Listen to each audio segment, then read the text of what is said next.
Madam మరి ఇంతమంది doctors and hospitals ఏం చేయలేరంటారా? ప్రపంచంలో ఏ డాక్టర్ అయినా రెండే పనులు చేస్తారు. సర్జరీ అంత పెద్ద విషయం అయితే సర్జరీ చేస్తారు, లేకపోతే మందులే రాస్తారు. ఇప్పుడు తలనొప్పి వచ్చింది అనుకోండి, ఏం చేస్తాం? ఇద్దరు బామ్ రాసుకుంటాం, లేకపోతే తలకి ఆయిల్ రాసుకుంటాం, లేకపోతే పెయిన్ కిల్లర్సే వేసుకుంటాం. సేమ్ నడుము నొప్పి వచ్చినా కూడా అంతే.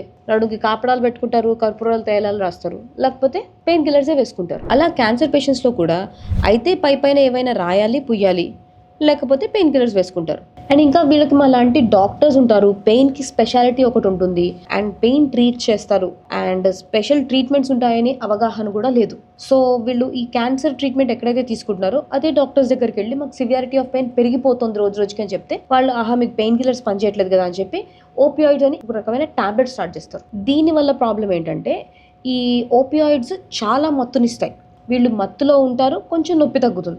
మళ్ళీ ఎప్పుడైతే టాబ్లెట్ డోస్ పవర్ తగ్గిపోతుందో మళ్ళీ పెయిన్ ఆటోమేటిక్గా వచ్చేస్తుంది.